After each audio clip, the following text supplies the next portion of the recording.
നമ്മുടെ ചാനലിലെ സ്കോളർഷിപ്പുമായി ബന്ധപ്പെടുത്തിയിട്ടുള്ള വീഡിയോ സീരീസിലേക്ക് എല്ലാ പ്രിയപ്പെട്ടവർക്കും സ്വാഗതം. ഇന്നത്തെ വീഡിയോയിൽ നമ്മൾ ഉൾപ്പെടുത്തിയിട്ടുള്ളത് +1 മുതൽ PhD വരെ പഠിക്കുന്ന വിദ്യാർത്ഥികൾക്ക് ലഭിക്കുന്ന പോസ്റ്റ് മെട്രിക് സ്കോളർഷിപ്പിനെ കുറിച്ചാണ്. പോസ്റ്റ് മെട്രിക് സ്കോളർഷിപ്പിന് എങ്ങനെ അപേക്ഷകൾ നൽകാം, എങ്ങനെ നേരത്തെ സ്കോളർഷിപ്പ് ലഭിച്ച വിദ്യാർത്ഥികൾക്ക് അവരുടെ റിന്യൂവൽ ആപ്ലിക്കേഷൻ നടപടികൾ പൂർത്തീകരിക്കാം എന്നിങ്ങനെയുള്ള കാര്യങ്ങളാണ് ഇന്നത്തെ വീഡിയോയിൽ ഉൾപ്പെടുത്തിയിട്ടുള്ളത്. വിശദമായ വീഡിയോയിലേക്ക് കടക്കുന്നതിന് മുമ്പ് നിങ്ങൾ ഇതുവരെയും ഈ ഒരു ചാനൽ സബ്സ്ക്രൈബ് ചെയ്തില്ലെങ്കിൽ സബ്സ്ക്രൈബ് ചെയ്യുക. തൊട്ടടുത്ത് കിടക്കുന്ന ബെൽ ബട്ടൺ കൂടി ക്ലിക്ക് ചെയ്തുകൊണ്ട് നോട്ടിഫിക്കേഷൻ ഓൾ എന്ന് സെറ്റ് ചെയ്തും വെക്കുക.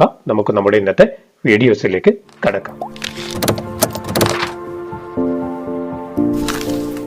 +1 മുതൽ PhD വരെ പഠിക്കുന്ന വിദ്യാർത്ഥികൾക്കാണ് പോസ്റ്റ് മെട്രിക് സ്കോളർഷിപ്പിന് അപേക്ഷകൾ നൽകുവാൻ സാധിക്കുന്നത്. ഒരുപാട് സ്കോളർഷിപ്പുകൾ പോസ്റ്റ് മെട്രിക് സ്കോളർഷിപ്പിന്റെ ഭാഗമായിട്ടുണ്ട്.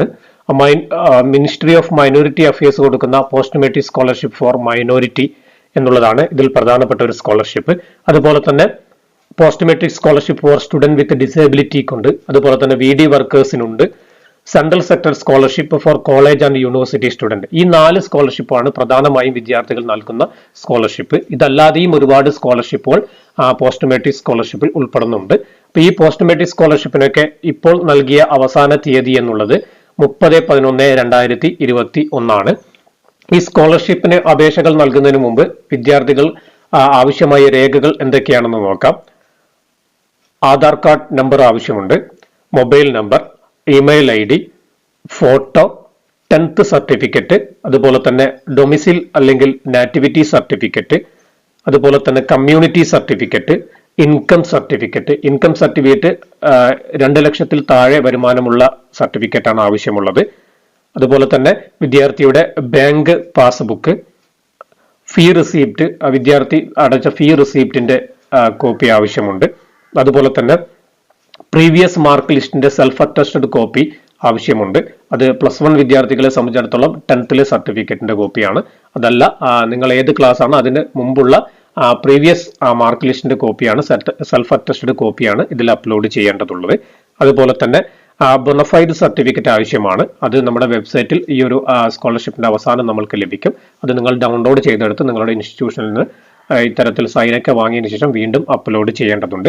അതും കൂടി അപ്ലോഡ് ചെയ്താൽ മാത്രമേ നിങ്ങളുടെ ആപ്ലിക്കേഷൻ നടപടികൾ പൂർത്തീകരിച്ചു എന്ന് നമുക്ക് പറയാൻ വേണ്ടി പറ്റുകയുള്ളൂ. അപ്പോൾ ഇന്നത്തെ നമ്മുടെ വീഡിയോ എങ്ങനെ ആപ്ലിക്കേഷൻ സ്വന്തമായി റിന്യൂ ചെയ്യാം എന്നുള്ളതാണ് ഉൾപ്പെടുത്തിയിട്ടുള്ളത്. പുതിയതായി സ്കോളർഷിപ്പിന് അപേക്ഷകൾ നൽകുന്നവരും ഇതേ രീതിയിൽ തന്നെയാണ് നടപടികൾ പൂർത്തീകരിക്കേണ്ടത്. സ്കോളർഷിപ്പ് റിന്യൂ ചെയ്യുന്നതിന് നേരത്തെ അപ്ലോഡ് ചെയ്ത എല്ലാ ഡോക്യുമെന്റുകളും വീണ്ടും അപ്ലോഡ് ചെയ്യേണ്ടതുണ്ട്. പ്രത്യേകിച്ച് മൈനോറിറ്റി വിഭാഗങ്ങളായ മുസ്ലിം, ക്രിസ്ത്യൻ വിഭാഗങ്ങൾക്ക് ലഭിക്കുന്ന മൈനോറിറ്റി സ്കോളർഷിപ്പിന്. സെൻട്രൽ സെക്ടർ സ്കോളർഷിപ്പിന് ബൊണഫൈഡ് സർട്ടിഫിക്കറ്റ് മാത്രം അപ്ലോഡ് ചെയ്താൽ മതിയാകും. ഈ പറയുന്ന മൈനോറിറ്റി സ്കോളർഷിപ്പിനാണ് നിങ്ങൾ അപ്ലൈ നേരത്തെ ചെയ്തത് ഇപ്പോൾ റിന്യൂ ചെയ്യുന്നതെങ്കിൽ ഈ പറയുന്ന എല്ലാ ഡോക്യുമെന്റുകളും വീണ്ടും നിങ്ങൾ അപ്ലോഡ് ചെയ്യേണ്ടതുണ്ട്. അപ്പോൾ എങ്ങനെ നമ്മൾക്ക് റിന്യൂവൽ ആപ്ലിക്കേഷൻ നടപടികൾ സ്വന്തമായി പൂർത്തീകരിക്കാം എന്ന് നോക്കാം. നമ്മുടെ വെബ്സൈറ്റിൽ കയറിയാൽ നിങ്ങൾക്ക് അവിടെ ലോഗിൻ എന്നുള്ള ഓപ്ഷൻ ഉണ്ട്. അവിടെ റിന്യൂവൽ 2021-22 എന്നുള്ള അവിടെ ക്ലിക്ക് ചെയ്യുക. അവിടെ ക്ലിക്ക് ചെയ്യുമ്പോൾ നിങ്ങളുടെ ആപ്ലിക്കേഷൻ IDയും പാസ്വേഡും നിങ്ങൾക്ക് കൊടുക്കുവാനുള്ള ഒരു ഓപ്ഷൻ വരും. അപ്പോൾ നേരത്തെ തന്നെ നിങ്ങൾക്ക് ആപ്ലിക്കേഷൻ IDയും അതുപോലെ തന്നെ പാസ്വേഡും ലഭിച്ചതാണ്. നിങ്ങൾ ആപ്ലിക്കേഷൻ ID ഫോർഗോട്ട് ഉണ്ടെങ്കിൽ ഇവിടെ ഫോർഗോട്ട് കൊടുത്തുകൊണ്ട് നിങ്ങൾക്ക് റീസെറ്റ് ചെയ്യാൻ പറ്റും. അതുപോലെ തന്നെ നിങ്ങളുടെ പാസ്വേഡും റീസെറ്റ് ചെയ്യാൻ പറ്റും. അതല്ല നിങ്ങൾക്ക് അത് ഓർമ്മയുണ്ടെങ്കിൽ നിങ്ങൾ നിർബന്ധമായിട്ടും അത് തെറ്റാതെ തന്നെ ഇവിടെ കൊടുക്കുക. ഇവിടെ കാണുന്ന ക്യാപ്ച തെറ്റാതെ ഇവിടെ എൻ്റർ ചെയ്തതിന് ശേഷം ലോഗിൻ എന്ന് പറയുന്ന അവിടെ ഒന്ന് ക്ലിക്ക് ചെയ്യുക. ലോഗിൻ എന്ന് പറയുന്ന അവിടെ ക്ലിക്ക് ചെയ്യുമ്പോൾ നിങ്ങൾക്ക് ഇത്തരത്തിലുള്ള ഒരു വിൻഡോയിലേക്ക് പോകാൻ വേണ്ടി പറ്റും. ഇവിടെ ഏറ്റവും സൈഡിലായിട്ട് നിങ്ങൾക്ക് ഒരുപാട് ഓപ്ഷനുകൾ കാണാം. ഫ്രീ ഫിൽഡ് ഇൻഫോർമേഷൻ, അതുപോലെ തന്നെ apply for renewal, check your status, print your application, change password, withdraw application for fresh application, log out.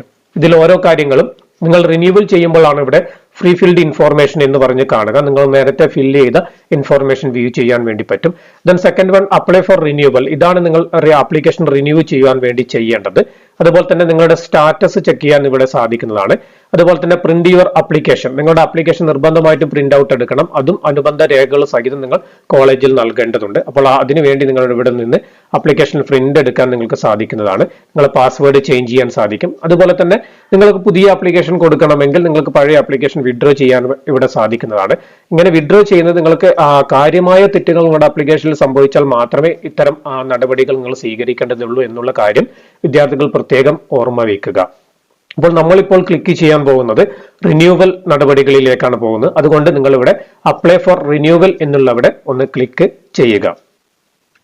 Renewal എന്നുള്ളവിടെ click ചെയ്ത് കഴിഞ്ഞാൽ നിങ്ങൾക്ക് ഇങ്ങനെ വിൻഡോ കാണുവാൻ പറ്റും. നിങ്ങൾ ഓൾറെഡി ഫില്ല് ചെയ്ത ഒരുപാട് ഇൻഫോർമേഷൻ അവിടെ കാണും. അപ്പോൾ റിന്യൂ ചെയ്യുന്ന വിദ്യാർത്ഥികൾ ചെയ്യേണ്ട കാര്യങ്ങൾ മാത്രം നമ്മൾ ഉൾപ്പെടുത്താം. നിങ്ങളുടെ ആധാർ നമ്പർ ഒന്ന് കൺഫേം ചെയ്യാൻ വേണ്ടി കൺഫേം ആധാർ നമ്പർ കൊടുക്കും, അത് അവിടെ കൊടുക്കുക.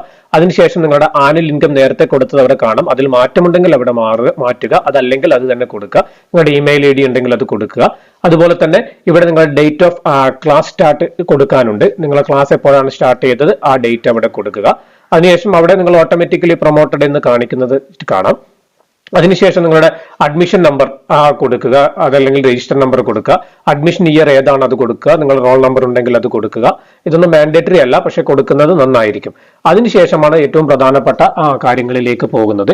ഇവിടെ ഞാൻ നേരത്തെ പറഞ്ഞ ഒരുപാട് സർട്ടിഫിക്കറ്റുകൾ നിങ്ങൾക്ക് അപ്ലോഡ് ചെയ്യേണ്ടതുണ്ട്. അപ്പോൾ ആ സർട്ടിഫിക്കറ്റുകളൊക്കെ നിങ്ങൾക്ക് തന്നെ ഓൺലൈനായിട്ട് അതിന്റെ സൈസൊക്കെ കുറച്ച് അപ്ലോഡ് ചെയ്യുവാൻ പറ്റുന്നതാണ്.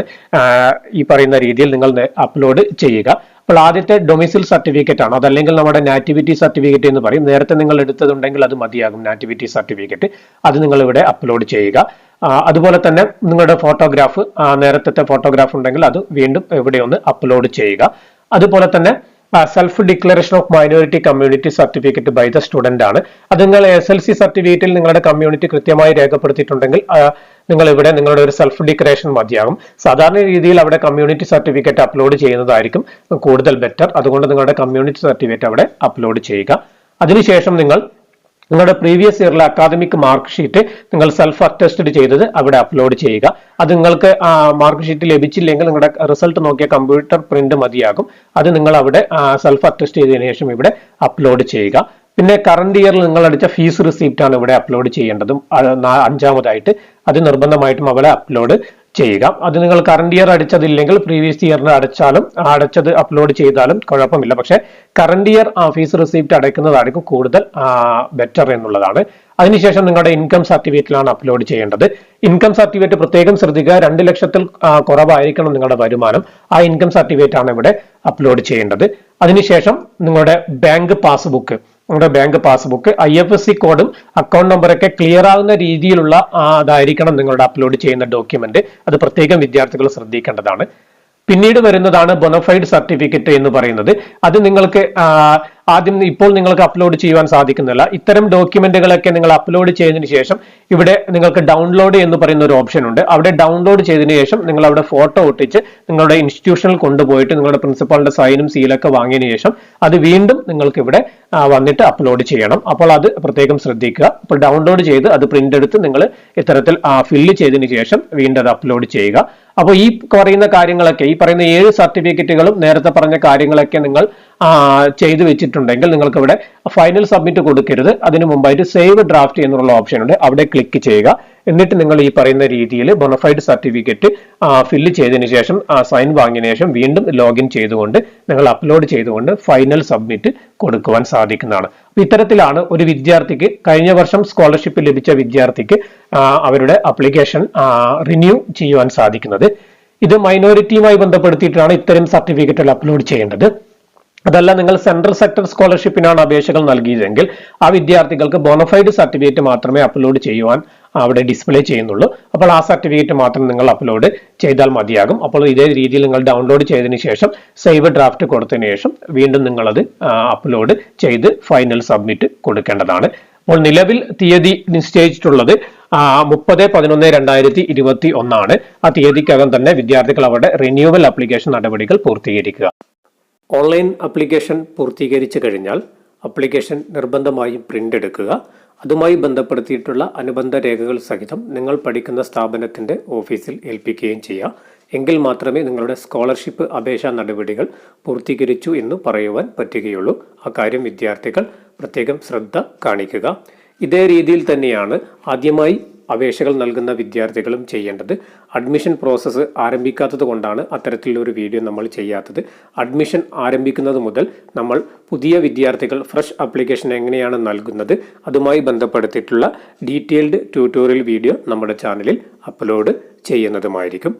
സ്കോളർഷിപ്പുമായി ബന്ധപ്പെടുത്തിയിട്ട് ഒരുപാട് വീഡിയോകൾ ഇതിനോടകം തന്നെ നമ്മുടെ ചാനലിൽ അപ്ലോഡ് ചെയ്തിട്ടുണ്ട്. വിദ്യാർത്ഥികൾ അവ ഒന്ന് കണ്ടു നോക്കുക. അപ്പോൾ നമ്മുടെ ചാനലിൽ അപ്ലോഡ് ചെയ്യുന്ന ഇത്തരം കണ്ടന്റുകൾ നിങ്ങൾക്ക് ഉപകാരപ്പെടുന്നുണ്ടെങ്കിൽ നമ്മുടെ ചാനൽ ഒന്ന് സബ്സ്ക്രൈബ് ചെയ്ത് നമ്മളെ സപ്പോർട്ട് ചെയ്യുക. ഇത്തരം വീഡിയോകൾ മറ്റുള്ളവരിലേക്കൊന്ന് ഷെയർ ചെയ്യുകയും ചെയ്യുക. വീഡിയോ ഇവിടെ അവസാനിപ്പിക്കുന്നു.